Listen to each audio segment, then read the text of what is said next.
Greenlightnetwork presents Football Time. Hey, and welcome to the Football Time show. We're NFL Week 16, and it is cold out there, and it is cold out there everywhere in the whole United States of America, so that makes for some interesting handicapping here. I will say I came in wanting to do a lot of unders, but they adjusted on those for sure. So we're not as under as we probably would have liked to be, but nonetheless, it's freezing cold. It makes it hard to handicap. I got a handful of games here that I liked, but I think we went opposite ways. I have more games than player props. I think you told me you have more player props than games here. Is that right? I mean, if you can consider touchdown scores, player props, yes, I've got most of those props ready. So you're expecting a lot of touchdowns here in the frigid weather? No. You know, last week when I was looking at the schedule, I was really excited about this slate of games. And now that this week approached, the cold weather, and you know, I just don't feel as good about bets, but I do feel good about the games and the potential that they bring. It's just, as you mentioned, it seems like we've all hit a really bad cold front, and I'm anticipating a lot of upsets in the sense that things that we don't expect to happen are probably going to happen here. So, but I've got some picks and I'm ready to go. Yeah, let's put it this way. I looked at the San Francisco weather and it said 38, and I was like, oh, it's going to be warm there. Yeah, 38 sounds good right about now. All right, let's get into it. We're trying to get you back on the betting track. It was a tough week for you last week. You started off the Sunday with the, well, I should probably say you started off the weekend with Saturday. The Minnesota Vikings, whatever the hell game that was. Then you went into Sunday with the World Cup. You somehow had both sides, but came out a loser there. And then just a double whammy in the football. You had the Dallas Cowboys and then a little New England Patriots to seal that puppy off. So it was a bad mojo betting weekend for you last weekend, wasn't it? Well, you know, it's funny because it wasn't that bad. I mean, I could have broken even, but something told me that, you know, my gut, I got to stop listening to my gut when I've got so much going on. I started sprinkling other bets here and there. If I would have just stuck to the picks that I had on the show, I would have probably broken even, maybe made a little bit of money. But I decided to sprinkle my luck, and it didn't turn out too well for me.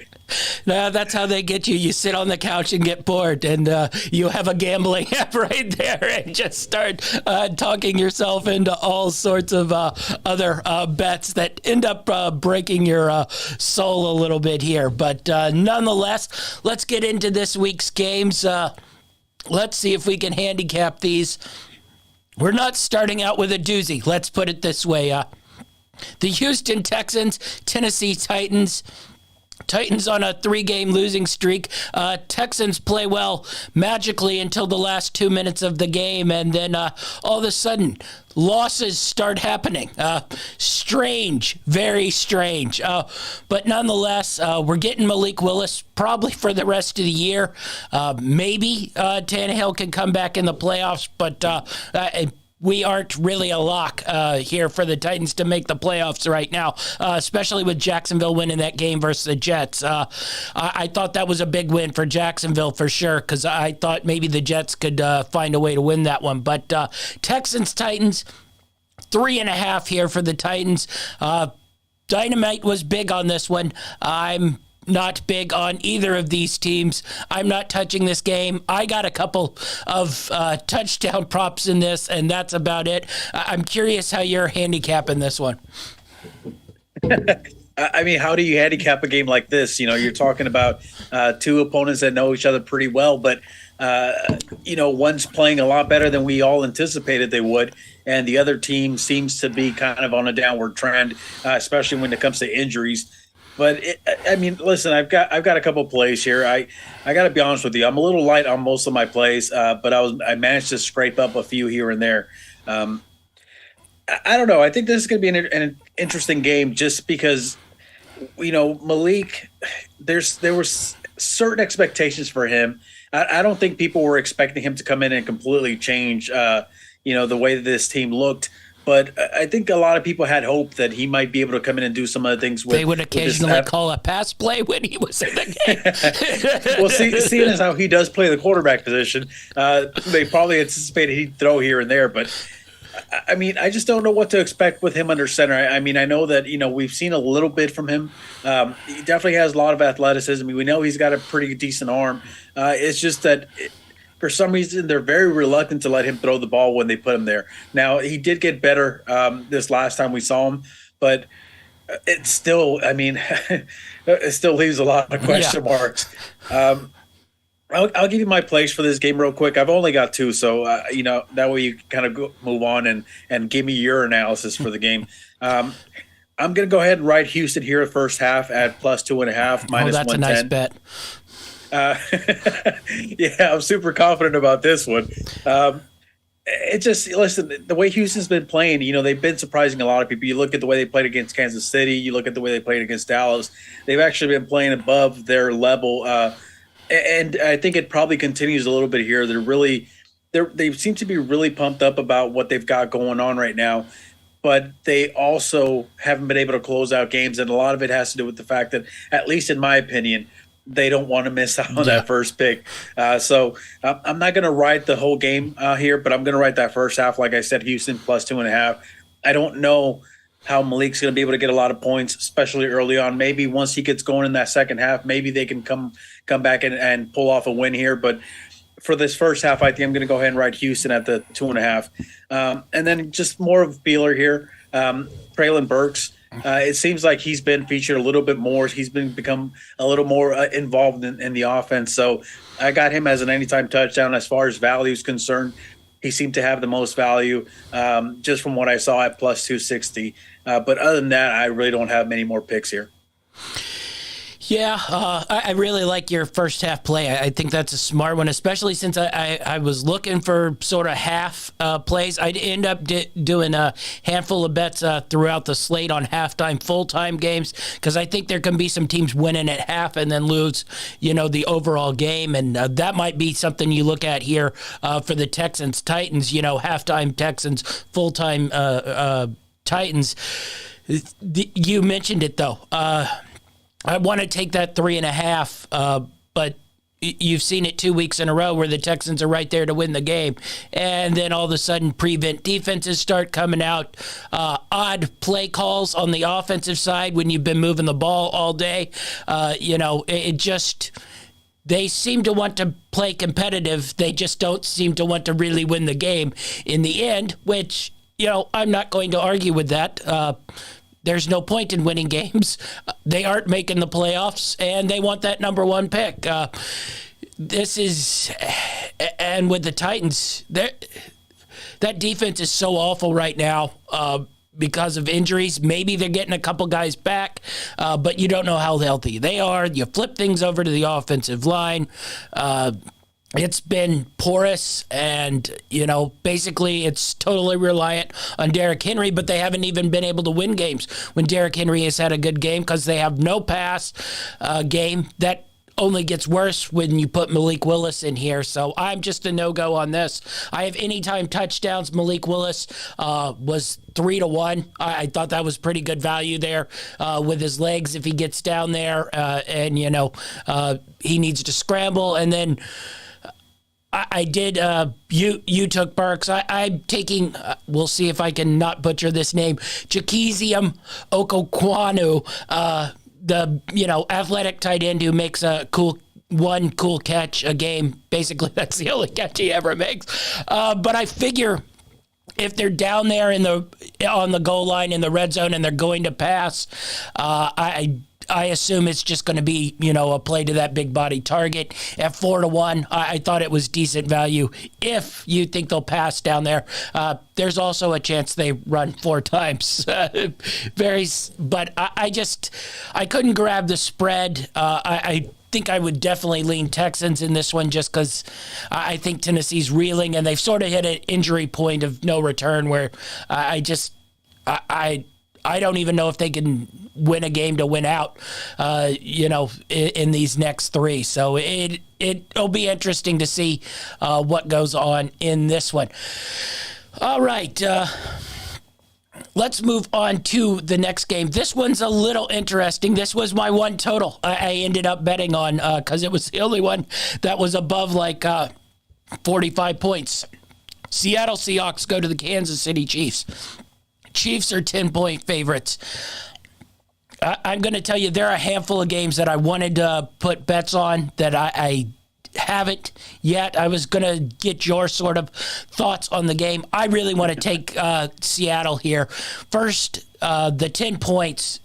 We've seen it week after week after week. We saw it last week with the Chiefs. They needed OT to beat the Texans.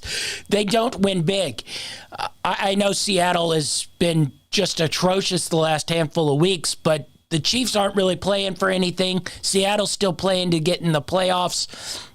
And the weather here this one's one of the ones that it's really atrocious. It was 4 degrees with 15-mile-per-hour winds. It's not going to be comfortable to play there. I don't think that lends itself to covering a 10-point spread, but maybe Seattle's just so bad right now that they just can't stop the Chiefs. But I really, really did like that 10. I'm curious your thoughts on this one. Well, originally I had the same thought process as you did. I really thought that the points was probably the way to go here. But as you mentioned, I just have very little confidence in Seattle. As high as I was on them a few weeks ago, their offense has really fallen off over the last few weeks. Now, defensively, Kenneth Walker will be back. I will say that. I don't know how healthy he'll be.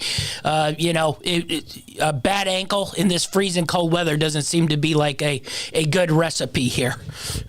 Yeah, definitely an upside to have him back. It opens things up a little bit more because now, you have a guy that has at least some sort of legitimacy when it comes to having to watch that backfield. But like I said, I'm a little down on Seattle, the way they've been playing over the last few weeks. Defensively, we know they're going to struggle.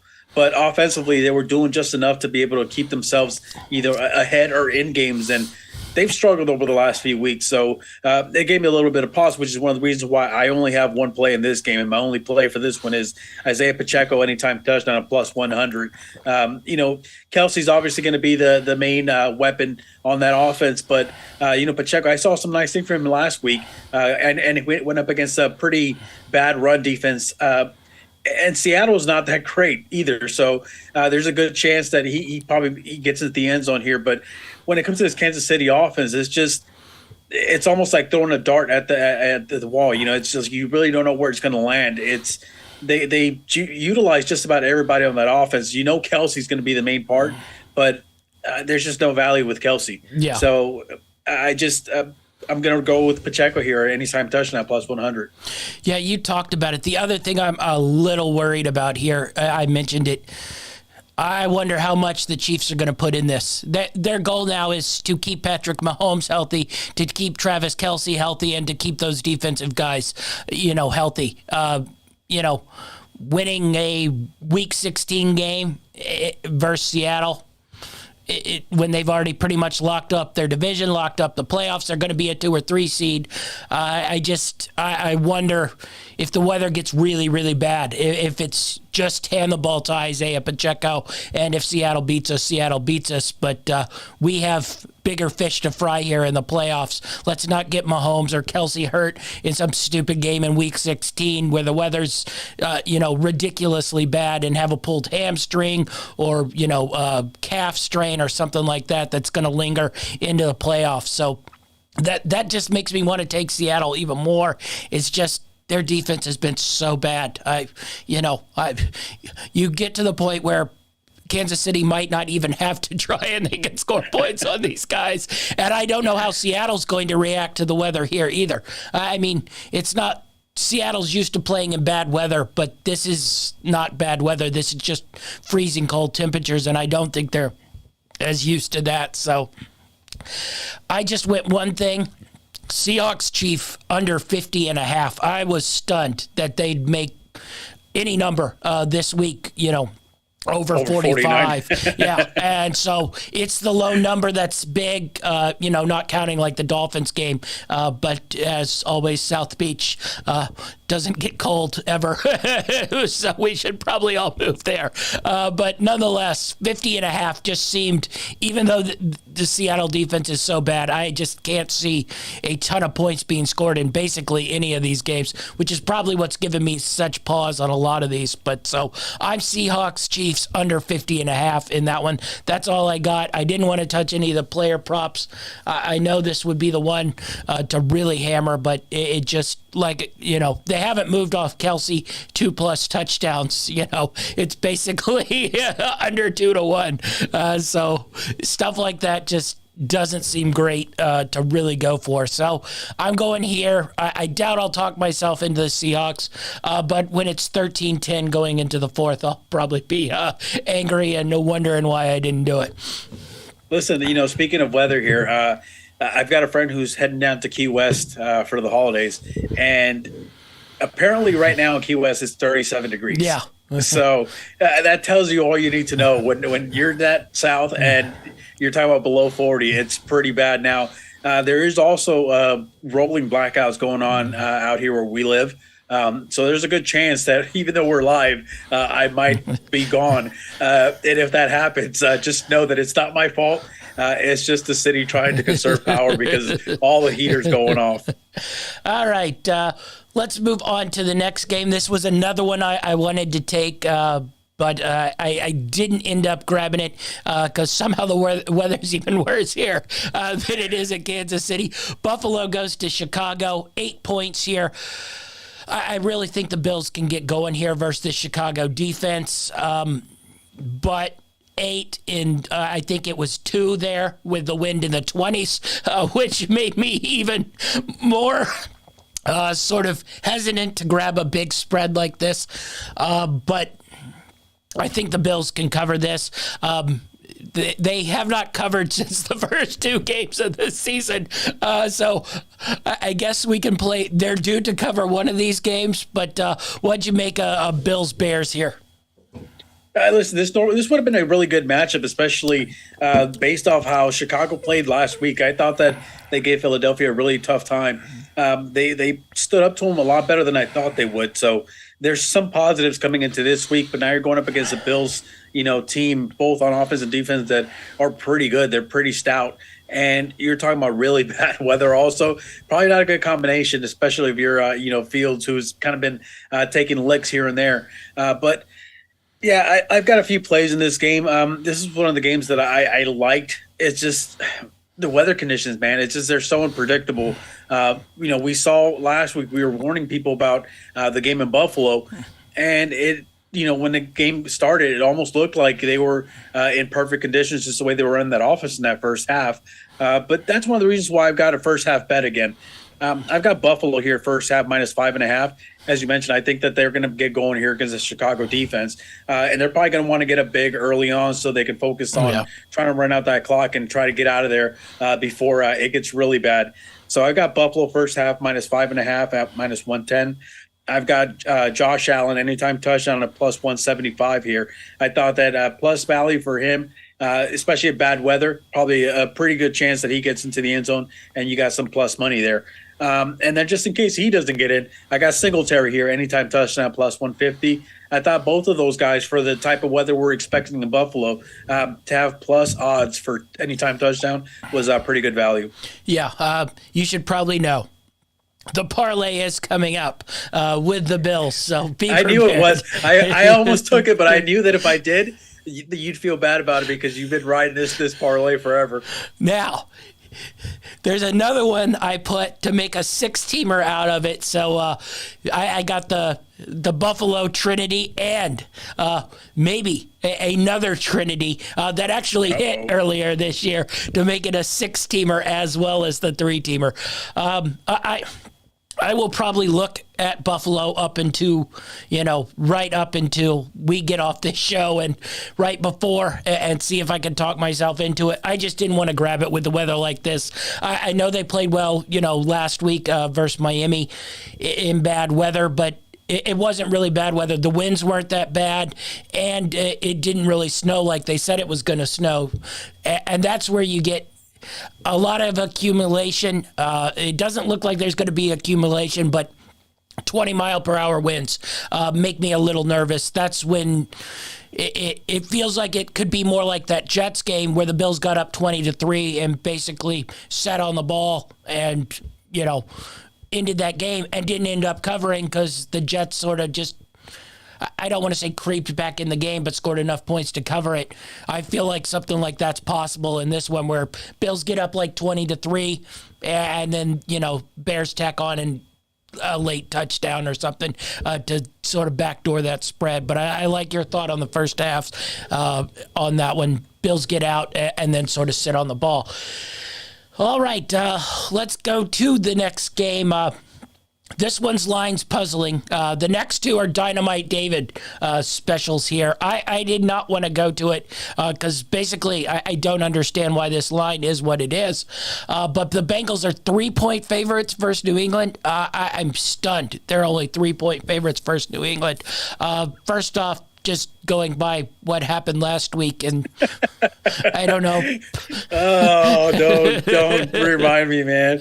Oh, jeez. I'm still a little confused how they lost that game. Here's how.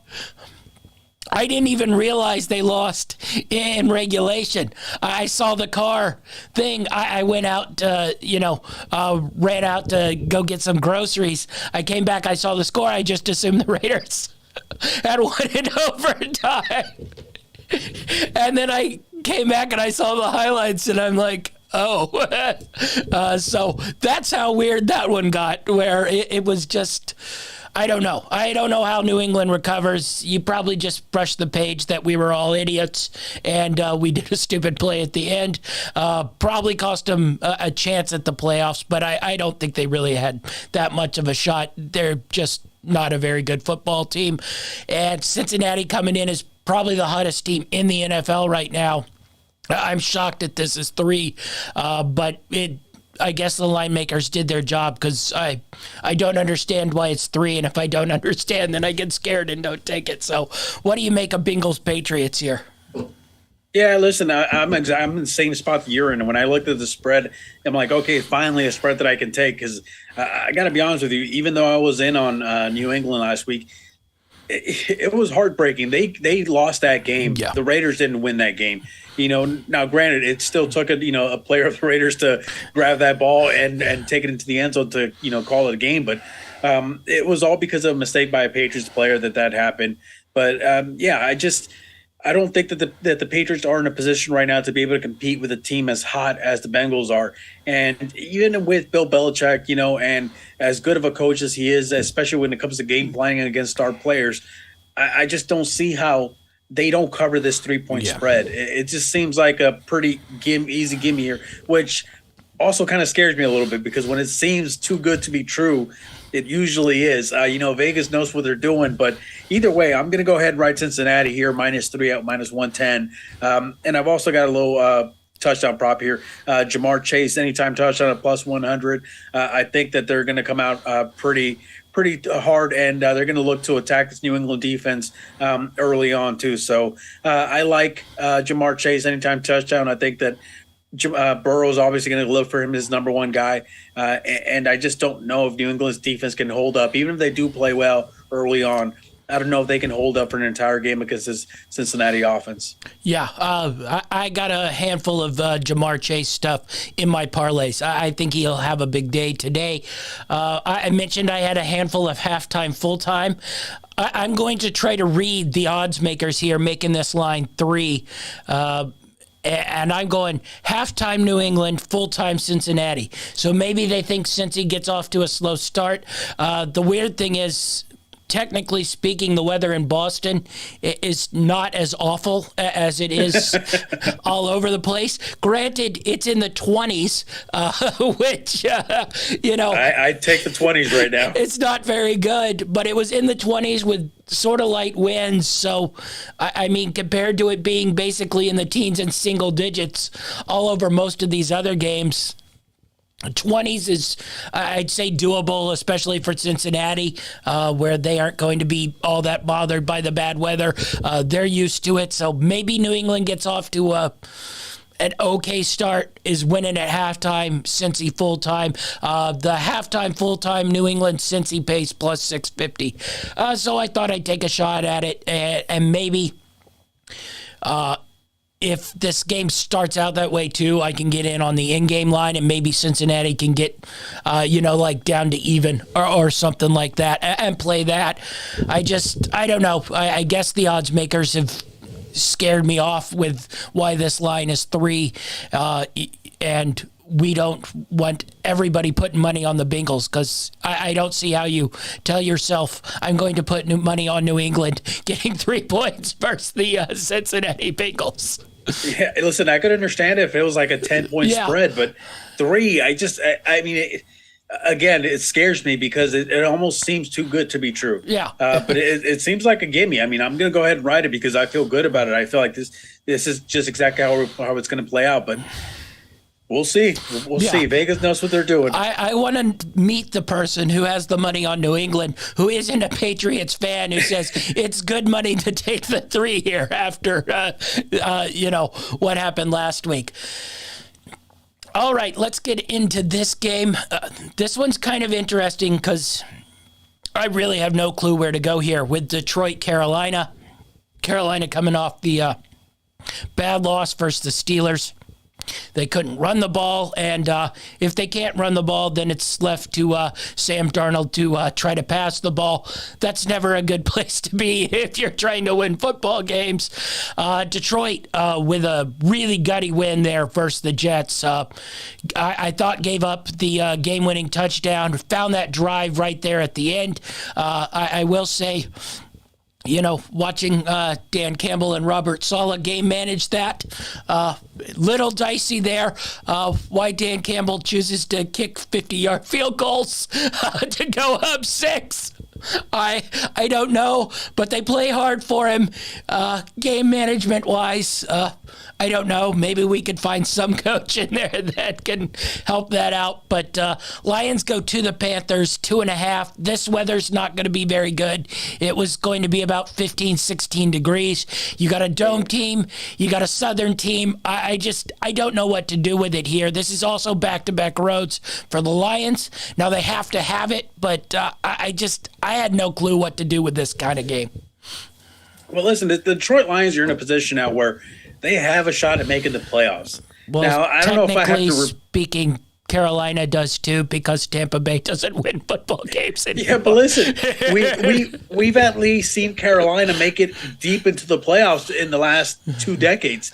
I mean, when was the last time that you sat here and you said, wait, the Lions have a shot at making the playoffs? I mean, it's been a while. Yes. But they seem to have found something in Jared Goff, and Campbell was doing a good job at rallying his troops, and they seem to play really hard for him. And I'm happy. I'm happy. Even though I'm not a Lions fan, I'm happy for Detroit. I'm happy for the Lions fans.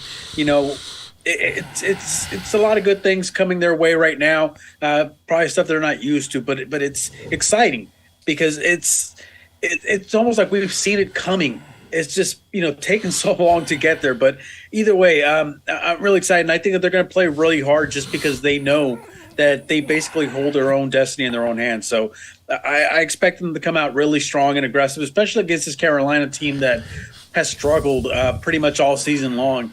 So I expect that to continue. Not that the Detroit Lions defense is good, but they're getting better week in, week out. They can get after the quarterback. They can, they can actually get to you and force 3 and outs or 3 and longs and put you in a position where you have to punt the ball, or put themselves in a position where they can get the ball back within, enough time to put a drive together. And as I mentioned, Jared Goff is doing an outstanding job. Over the last few weeks, though, my concern has been the running attack with this Detroit Lions team. They seem to have shifted from a two running back set to running back by committee type of thing, because we've seen a little bit out of just about everybody here. So it gave me a little pause when I was looking at those first touchdowns, those anytime touchdown scorers here. But I'll give them time up on this game. I've got Detroit -2.5 here. I'm going to go ahead and ride the spread for the game here. I think they're going to win this game outright, and I think they can probably cover that easily. And then my last one here, I got Hubbard anytime touchdown at +210. I know you're probably like, Hubbard, why Hubbard? Well, over the last 3 weeks, 2 out of those 3 weeks, he's gotten at least 14 carries. And he seems to be very explosive when he gets his chances. So this Detroit Lions defense, as I said, they're getting better, but they're still not good. You can run against him. You can pass against him. So I think there's a good chance here that if he gets the same amount of carries that he's been getting over the last few weeks, there's a good chance he gets in the end zone here. So at +210, I thought I had pretty good value compared to everyone else in this game. Yeah, I think this game basically will be decided. If Carolina can get its running game going, I think it'll be close. And if they can't, I think the Lions sort of find a way to put enough points on the board. But I just didn't want to touch it. I didn't know how either of these teams would react, either to really, really bad weather, because the Lions, yes, Detroit has bad weather, but they play in a dome. They handled the Jets one last week all right, but like I said, that was bad weather. This is like really, really bad weather, sort of weather no one actually wants to be out playing a football game in. But that being said, I don't know how Carolina's going to react either. It's not like they're really used to sort of teens type weather as well. So I just wanted to stay away from this one. I did look at a couple of the Carolina running backs for anytime touchdown. I thought they presented pretty decent value there.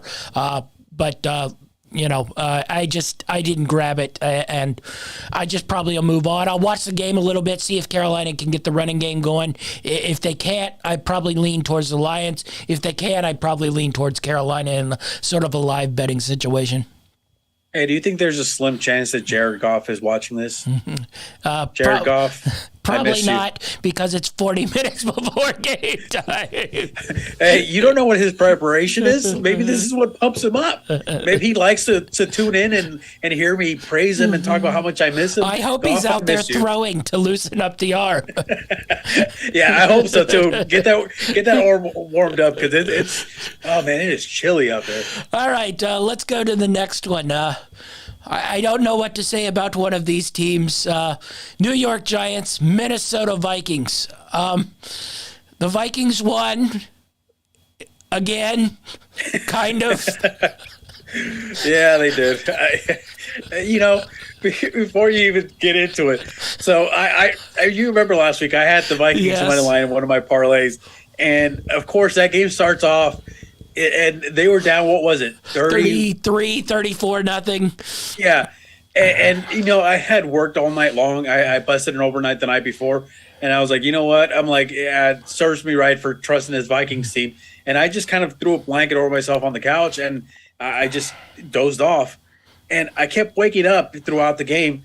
And the wife she's sitting Indian style on the couch, and she was eating popcorn. And I just kept seeing the intrigue in her eyes. I'm like, what is going on? So I'd look over at the scoreboard. I'm like, oh, they're making a comeback. So I'd close my eyes again. I'm like, maybe this is working. And then I'd wake up again. And finally, I hear her go, whoa. And it turned out that they were actually within striking range. So at that point, I stood up and watched it. And I was really excited. But, of course, we still had the Cowboys, and yeah, that's another story. Yeah, we'll get into that one as well. I don't know. I can't be mad because I got an in-game on the Vikings money line, because I've watched the Colts play football, and I know they suck. So that was one. And two, I was like, this is just a stupid game. The Vikings will come back and win and basically do what they've been doing all season long. And it's sort of what they did. They still almost screwed it away there at the end. But nonetheless, the Colts aren't competent enough to really do that sort of thing. I don't know what you sort of gauge from this team. it worries me any team that's capable of getting down 34-0 to the Indianapolis Colts without Jonathan Taylor, mind you, who got hurt on the first play of the game. Score. Oh yeah, which I also had a Jonathan Taylor prop bet, and he came in there for one play. So of course you can't void those out. At least the sport book I used didn't void those out because they like to keep their money. Yeah, score anybody who drafted him as the first or second pick in fantasy football this year. Real good season for Jonathan Taylor. Nonetheless, Giants got a big win versus the Washington Commanders. Keep themselves right there in the playoff hunt. 4 points for the Minnesota Vikings. So what are you looking at here, Giants-Vikings? I mean, listen, I'm obviously going to say I expect the Vikings to win this game, especially after that huge comeback they had, probably the biggest comeback in NFL history. But did it really need to come to that? That's my issue with this team. And listen, I've called them Jekyll and Hyde, and I've said just about everything about this team, but yet I keep supporting them. Why? Because they keep getting wins.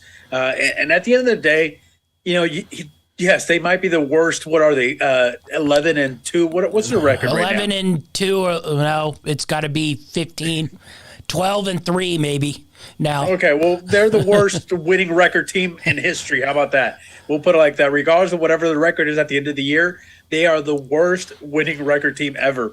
But yeah, I'm still gonna assume they pull off a win here in this game. But I gotta be honest with you, I'm a big fan of this Giants team, especially when they're getting points. I talked about it, that one week they played against the Commanders, and they got a tie, so I got a win on that one. I took them again this last time they played the Commanders, and they pulled off a win here. So I'm going to go ahead and ride the Giants first half here. I'm a little weary about it, but I'm going to go ahead and ride them. First half at +3.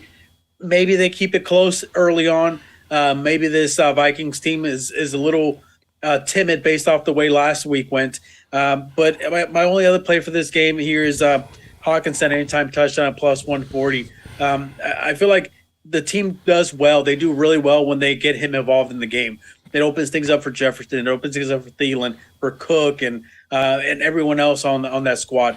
So I feel like they're probably going to try and incorporate more of a short game here, especially early on, so they don't put themselves under the gun. Because early in that game, it seemed like they were trying to go deep, and they couldn't connect, and it put them in a situation where they had to punt the ball, and Indianapolis took advantage of it. And before you knew it, it seemed like that game was out of reach. Now, when you have as much firepower as they do, the game's really not out of reach. So I'm just going to go ahead and ride those two. And granted, there's a few picks I saw that seemed really tempting, but I just have no confidence with either of these teams right now. Yeah. I'm going with the Giants here just on the +4. I really, really like them here. I thought they played great last week. Their defensive line's starting to get healthy again.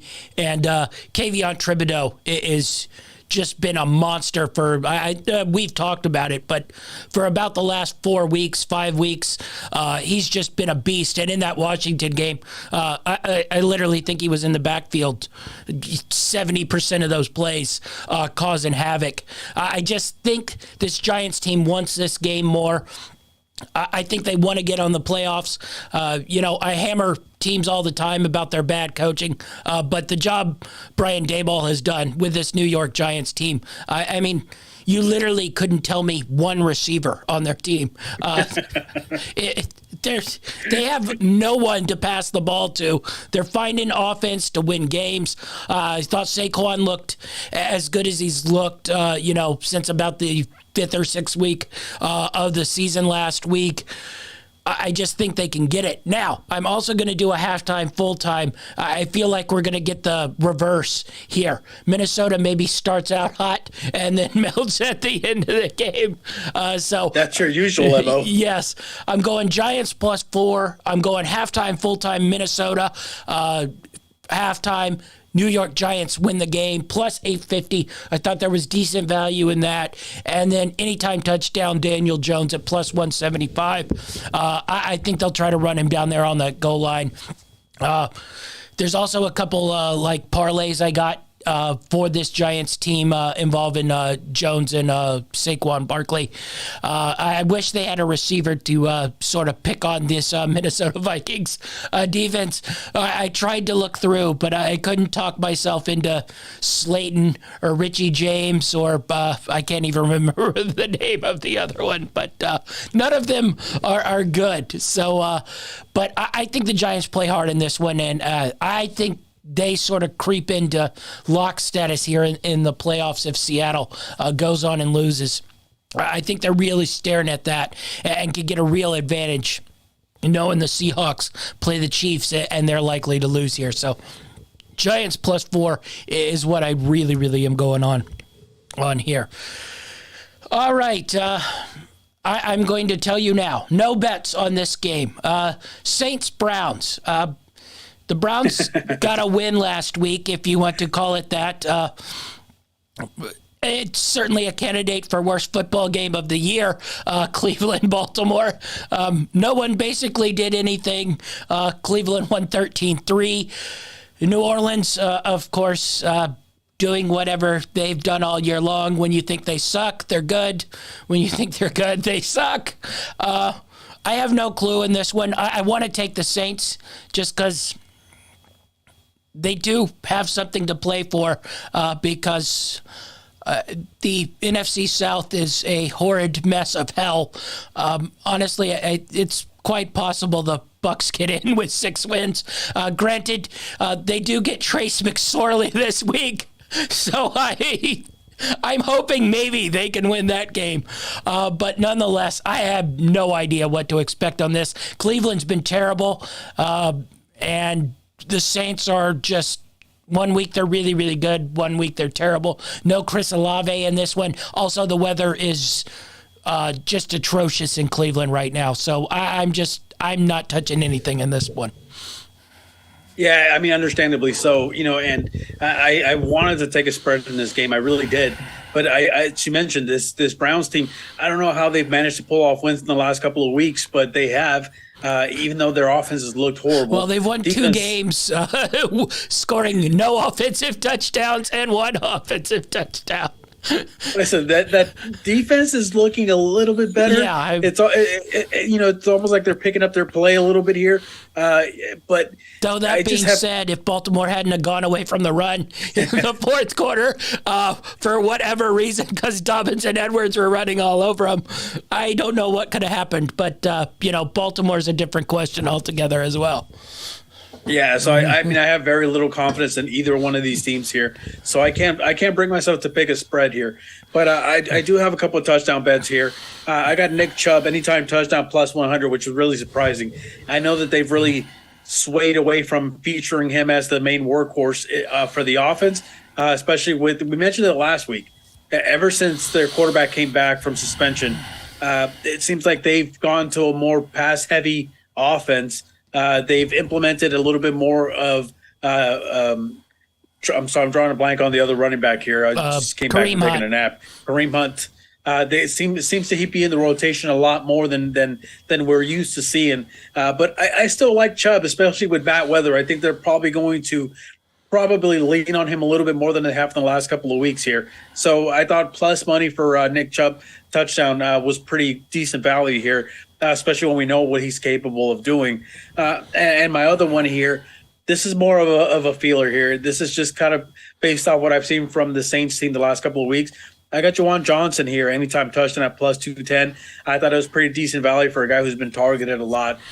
We saw what he did last week. So I thought that, you got an extra free $5 free bet here. It's worth taking a flyer on one of these guys. But like the Nick Chubb +100, I thought was pretty good value considering that you're dealing with bad weather and they're probably going to have to rely on him a lot more. Yeah, it'll be interesting to see how that game plays out.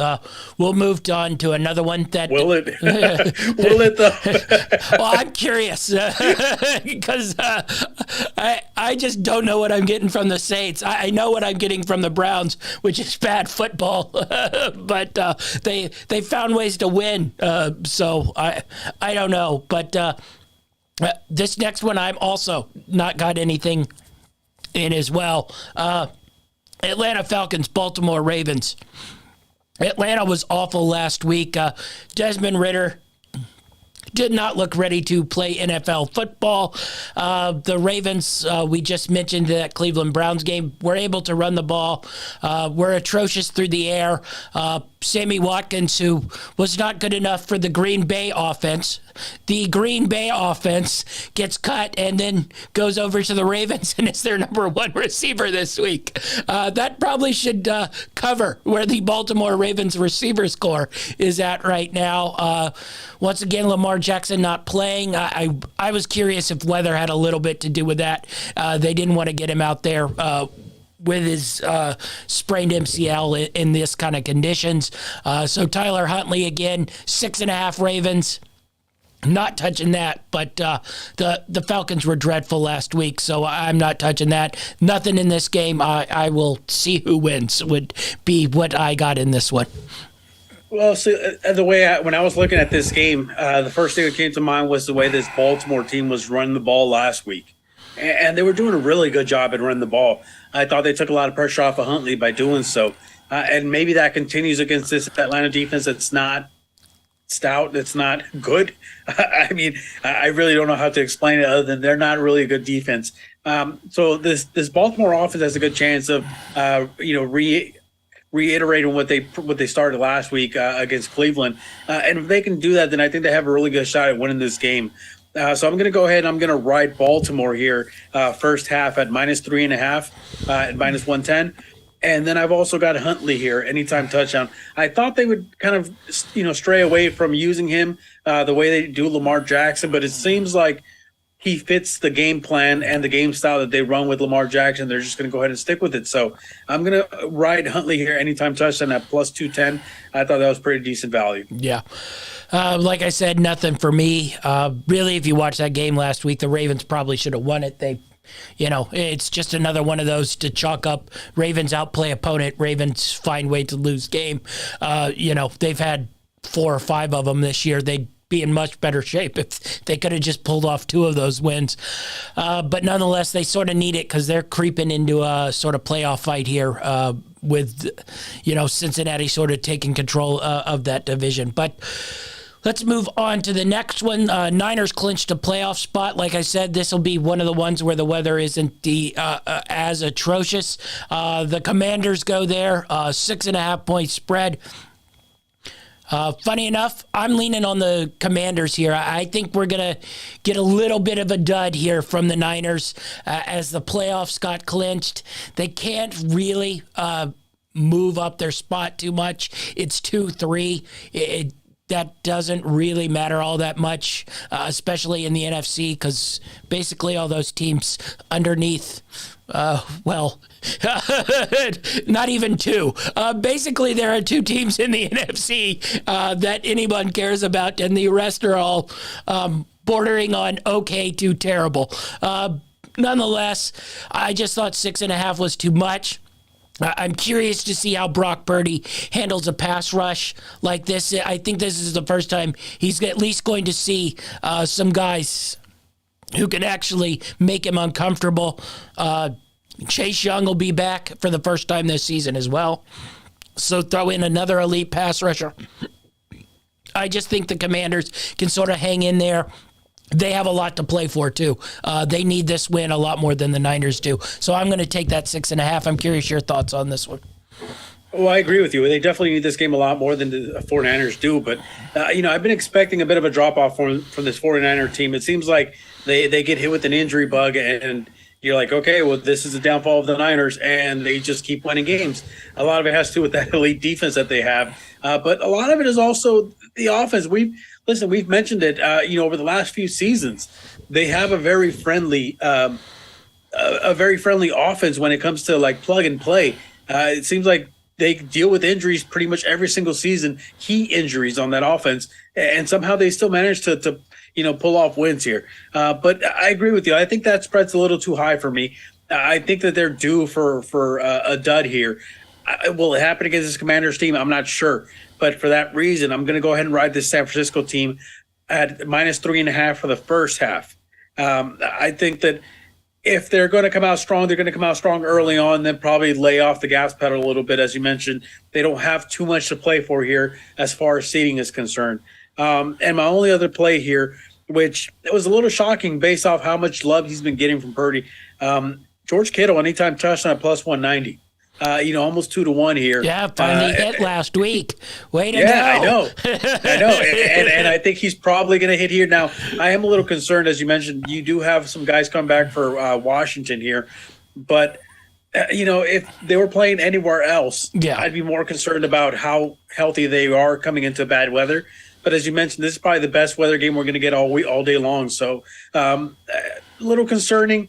But either way, I'm going to go ahead and write that first half for the Niners and George Kittle anytime touchdown. Yeah, I'm not going to say I'm not concerned about how the Washington Commanders figure out a way to score points. But with this is another one of my halftime, full-time ones I got. San Francisco, halftime, Washington at the full-time. That's 12-1. This might feel like one of those sort of Shanahan games where he gets up like 13-3 and then sort of packs it in and doesn't put the game away. And Washington does the weird little thing they do where, they get a deflected touchdown pass and, then fumble and kick the field goal. And, Washington just finds a weird way to stay in the game. I think that's a possibility. So I'm riding the 6.5 and the halftime, full-time San Francisco, Washington in this one. Next up, we have to do this to you. I hope there is not makeup betting coming. The Philadelphia Eagles at the Dallas Cowboys. And the Dallas Cowboys are 4.5-point favorites. I get Jalen Hurts isn't in there, but I know. How? I'm not 100% sure the drop off between Jalen Hurts and Gardner Minshew is huge. Running wise, yes, but the Eagles have plenty of running backs to make up for that. I just don't understand why this is 4.5. Dallas still is hurt along pretty much every side of their defense, along the line, in the linebacking core, and in the secondary. I don't know why it's 4.5. I'm grabbing the Eagles in this one plus 4.5. I think you could have talked me out of it if it was like Cowboys won, but you're giving me 4.5 points from what I saw from Dallas last week. I'm all over the Eagles in this one. Yeah, listen, I want to take the Eagles badly, and it's not because Dallas screwed me, and it's not because they've screwed me several times. These are the moments that Dak Prescott lives for. Oh, yeah, I know, and he'll throw an interception. That's exactly what he does. It's a little mind-boggling. You have two stellar running backs in that backfield in Pollard and Zeke, and they were running the ball well last week. Yeah, I know. I don't understand the play call. I mean, it just made – listen, I'm starting to get emotional here just thinking about the money I lost, so I'm not going to get into that. I really have no play here. I thought about taking Pollard and Zeke anytime touchdown. They're both at over 100 here. Zeke is at 115 and Pollard is plus 100. So maybe a little bit of value there for these guys to score. But I'm a no play. I'm going to watch this one and hopefully sorry, Cowboy fans, but hopefully the Eagles fly, baby. Yeah. The other thing, I get Hurts is out, but the Eagles line is still intact, which is probably the best in the NFL. Listen, and I still remember Uncle Rico a couple seasons ago. Minshew's no pushover. Yeah. He can throw the ball, especially if he gets in a good rhythm. He's got an offensive line to protect him. Yeah. He's got a defense that can get after the opposing quarterback. So they're gonna keep you in games. You've got Miles Sanders. You've got AJ Brown. You got Devontae. You got some weapons there. Yeah. So I don't understand why. I mean, yes, there's a drop off when it comes to athleticism, but good coaches are going to find a way to alter the game plan to a different style of quarterback. There's a reason why he's on that roster. They didn't just keep him on there just to keep him on there. Yeah. They kept him on there because there's something they like about him. So I'm with you, but I'm just not bold enough to do it. You'll be bold by 4:00. Probably. I also got halftime, full-time Philly in this one, 3-1. I think if Philly's going to win this game, they get out to a hot start and sort of get the Cowboys' confidence low, because I think if Philly can hit Dallas right now in the mouth early, I'm curious how this Dallas team responds. It's been probably a bad 4 weeks, maybe 3 weeks. They haven't looked good. Well, I shouldn't say they haven't. Dak has not looked good. He looks really, really bad, and every time he gets pressured, he's flinging balls up in the middle of the field that get picked off. I mean, they got saved in that Houston Texans game. He did the same thing, backing up in his own end zone, flung that ball out there, and then the Texans decided to call the worst 4 goal line plays I've ever seen in my life to sort of let them win that game. But I'm curious what sort of offense happens if they don't get off to a good start here. Do you know who Dak looks like right now? Yeah. He looks like Jared Goff with the Rams. Yeah, that's a good call. Where you're like really nervous to have him back there. And if the protection breaks down, he's going to make a mistake. And that's how he's playing right now. And boy, I tell you, this Dallas team defensively, they're falling off lately. Yeah. Secondary's been banged up. The pass rush has been okay. That's still pretty good, but it's fallen off a little bit from what it was earlier in the season. And with Dak playing the way he is, if you're a Cowboys fan, it's probably raising some flags here. Yeah, no Van Der Esch this week either. And every time he's gone out, their defense has really sort of cratered. So I'm curious what we get today with Philly and Dallas. It'll be a fun game to watch, though. Yeah. All right, the night game. Vegas goes to Pittsburgh. I'm going to say this is my big play of the day. I'm putting a lot of money on my Pittsburgh Steelers here. They were going to celebrate the Immaculate Reception. Sadly, they were going to retire Franco Harris's jersey. He happened to pass away 2 days before it. But nonetheless, it is going to be very, very, very cold at night in Pittsburgh. There is no way I see this Las Vegas Raiders team going into Pittsburgh and winning a football game here at 1.5. I'm all on Pittsburgh in this one. Yeah, listen, I'm looking at my notes for this game, and it says, I guess I'm going all in on Pittsburgh. You were preaching it pretty much all day long, and I'm going to go ahead and tell you on this one because I really have no personal feelings as far as the way this game is going to go, especially the fact that it's being played, at night in Pittsburgh, and it's probably going to be very cold. So I'm going to go ahead and tell you on all your picks in this one. Yeah, I think 3 degrees was the temperature that was predicted for this one. So I'm not sure the Vegas Raiders are going to be there. Not to mention, they really should have lost that Patriots game. Yes, they should have. For not basically a Hail Mary into the corner of the end zone where the guy's foot might have been out, might not have. Granted, don't give up a Hail Mary-like play in the closing seconds, and then don't start laddering the ball in a tie game towards your own end zone. But nonetheless, I'm curious what this spread would have been if Las Vegas had lost at home to the Patriots. I think we're talking 3-4 points, but because they won versus the Patriots, it's 1.5. So I'm all about the Steelers in this one. So I'm going Pittsburgh minus 1.5. I got Najee Harris in a parlay later that we'll get into. All right, we'll move to Sunday, and I know at the beginning of the slate of games. I know at the beginning of the year they were all pumped up. We're gonna crush the NBA with our Sunday slate of Christmas games. Oh boy! Well, how the mighty have fallen. They missed because these are. I'll give Miami Green Bay at least a little life, basically because Green Bay is pretending to like they're going to make the playoffs. Granted, they beat the Bears and who was the other terrible team? The Broncos? The Rams? The Rams, thank you. Yes, they're on a 2-game winning streak with the Bears and Rams. So they're back, I guess. And the Dolphins, everybody is giving credit because they played a close game in Buffalo and it snowed.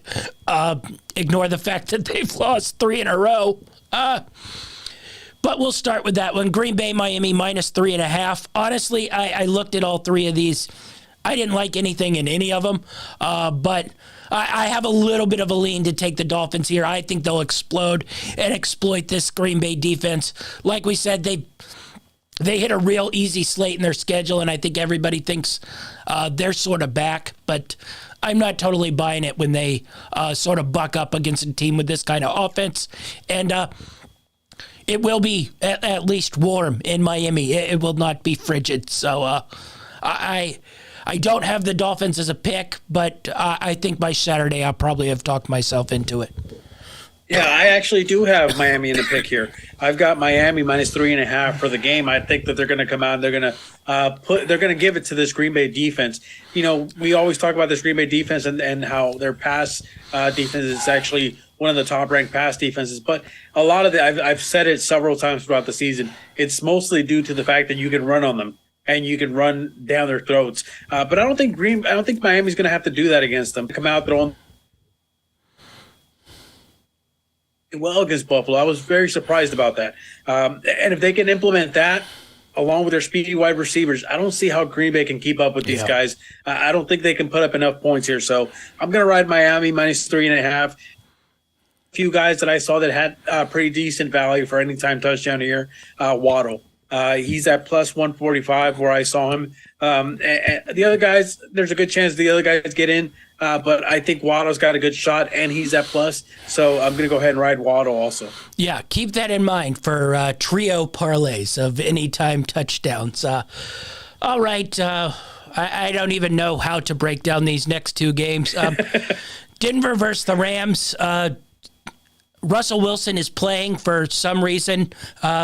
Possibly, maybe Denver's just hoping he gets another. He loves playing against the Rams. He gets another concussion and has to void his contract for the next 5 years. That's horrible. I don't know. I had nothing. I don't even know who's playing for the Rams anymore. They're basically trotting out people they're picking up off the street. Denver's defense still sort of plays okay, but the offense is atrocious. So I have nothing. You can give your analysis of Denver and the Rams other than you're a sick person if you want to watch this football game. Well, call me sick because I'm going to be watching this game. I'm kind of, just the way it worked out. I'm kind of glad. I know that they were expecting this to be like a Showtime game, during Christmas, but that's not the way it's turning out. Wilson, but at least Stafford, we got it. But at least I get to watch my team without interruptions here. So I'll be enjoying it, and I'll probably put together some sort of same-game parlay here for this one, although I don't know what I'll take in it. But I'm sure I'll be able to put something together. But, yeah, listen, I've got no play in this game. I think they still trot Higbee out there occasionally. Wait, is Robinson still on the team? I don't know. Can I get him for anytime touchdowns still? No, but listen, I assumed this Skoranek was going to do some stuff last week, and it seemed like now that Baker knows more of the playbook, he completely got phased out. But he does seem to really like Jefferson. He seems to like Van Jefferson. Now, I don't know how this is going to play out because his Denver defense is actually pretty good. And his Ram defense, even though they're missing a lot of their starters, even though they can get, they give chunk plays here and there, they're still pretty decent. So I wouldn't sleep on them. I have no play for right now, and I've got no play recommended. But like I said, I will probably come out with the same game parlay, and maybe if I'm feeling frisky, I'll probably put it on Twitter or something. But I've got nothing for this game. Yeah. I'm the same, and then somehow they managed to get worse. Anyone who had Trace McSorley, Tom Brady in the night game matchup, Tampa's a 7-point favorite. There's literally no chance in hell you could get me to take Tampa Bay as a 7-point favorite. They were absolutely awful in that Cincinnati game, and Cincinnati did a nice thing and spotted them like a 14-3 lead before massacring them into dust. Arizona, at least with Colts, you have an occasional spunk with Trace McSorley. I'm not sure you have anything whatsoever. There's just nothing to do with this game. All I know is if Tampa Bay loses, they should just be banned from the playoffs. I don't care if they win their division. I'm okay just grabbing someone else and putting them in there. Or not, because they'll probably play the Cowboys and beat them in the first round. So that would always be half humorous as well. But that would make my year if that were to work out that way. But yeah, listen, I'm with you, man. This slate of games for this Christmas Day, it's like we were naughty all year long and we're getting a lump of coal for Christmas because it's just not a good slate of games. But I've got maybe this is not a recommended play. It's one that I just happen to put in just for the heck of it, just so I have something to root for. So one of us here. has some sort of play on the I've got Godwin anytime touchdown at plus 155. You saw Tom Brady at least. He was able to put up some points early in that game against Cincinnati, but then he was able to do absolutely nothing after that. So he was able to turn the ball over.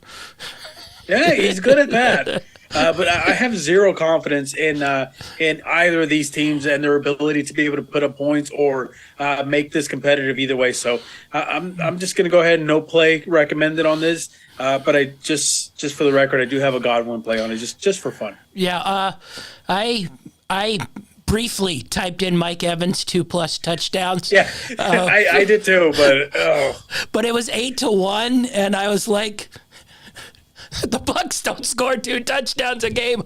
I should probably be getting more than 8-1. It should be at least 15-1 the way they've been playing.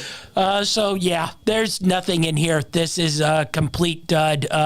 The only thing that makes me laugh is probably all those freaking office dudes all high-fiving as they put together this Christmas slate in the offseason. Yeah, we got big matchups here. And then as the season unfolds, it's like we have the worst slate of Sunday games ever. In a way, though, it kind of worked out because, if you're one of those fans that you really don't want to watch sports on a holiday, you'd rather spend time with your family, open up gifts, and maybe have a nice meal. Who are those people? There's a few of them out there, but they're probably not tuning in or anything. But no, I think those are the ones that do tune in. But this is the thing: if that's the slate of games you have on, you probably don't feel really guilty about missing any of those. I'm gonna let you know right now. I'm gonna watch that Ram game, obviously, because I'm a Ram fan. But me and the wife, we've got plans to probably go watch a movie on Christmas Day in our PJs, and I probably won't be sad at the fact that I'm missing football. So yeah, Babylon. That tells you all you need to know. Yeah, that's probably what I'm going to go watch. It looks really good. I knew you'd like that one. Anything 1920s, I was all for. All right, let's go to the last one, the Monday night game. Los Angeles Chargers versus the Indianapolis Colts. Buckle down. I'm taking the Los Angeles Chargers here. Wow. I have trust in the Los Angeles Chargers. It might be because they're playing the Indianapolis Colts, and for some reason, sure that's got something to do with it. They decided to change their quarterback to Nick Foles. I don't know what that does. One crusty veteran for another one. Great. Whatever. I just think the Chargers, once Williams and Allen have come back and been healthy, the offense has looked a lot better. Defense still, but I think the offense has looked much, much better since those guys have been healthy. If the Colts come out with a pulse, I'd be stunned. I'm going with the Chargers here minus the 4. What do you like in this one? Yeah, I'm right there with you. I've got the Chargers minus 4.5 here for the game.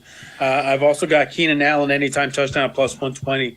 You mentioned he looks a lot better. He looks like he's finally getting back to 100%, or at least close to 100% at what you expect these players to be at this point in the season. The fact that those guys are healthy now has taken a lot of pressure off of Eckler, so he's able to become more of what he is, kind of a secondary option, but also a dangerous back who can, take it to the house on any given play. But yeah, I'm going to write those 2 plays only.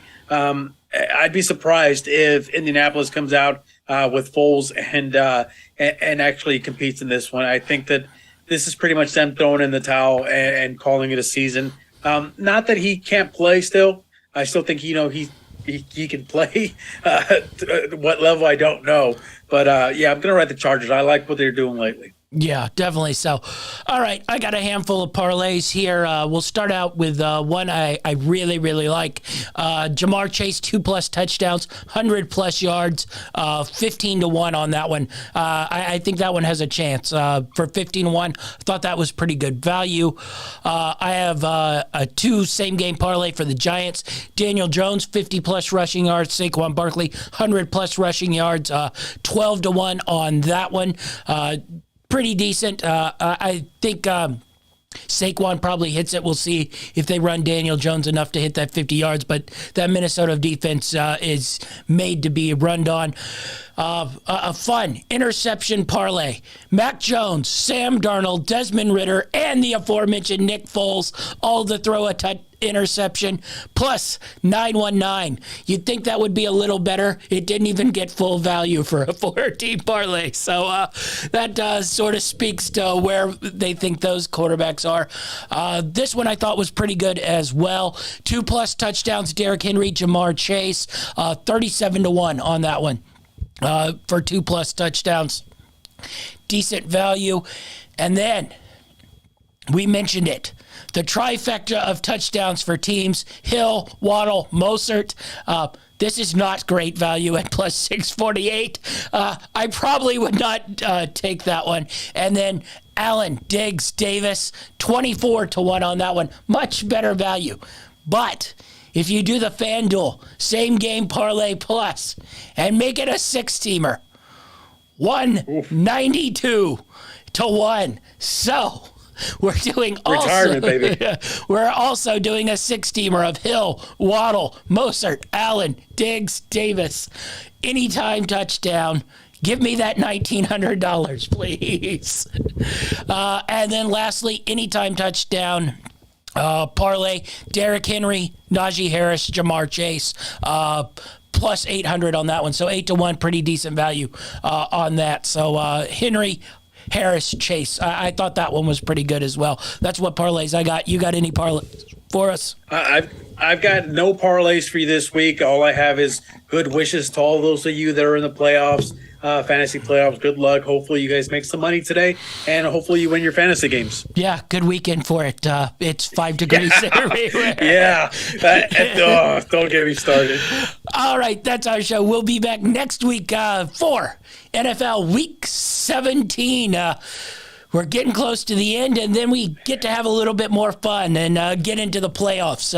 We love having those playoff shows. We get to break down good teams, and we don't have to talk about Broncos-Rams anymore. Oh, gosh. Or how we think Trace McSorley is going to fare versus the Tampa Bay Bucs defense. Hey, listen, last year we had two bad ones last year that snuck in there, but we knocked them out pretty early on. So yeah. We'll see what happens this year. All right. That's our show. Be sure to like and subscribe, and we're out.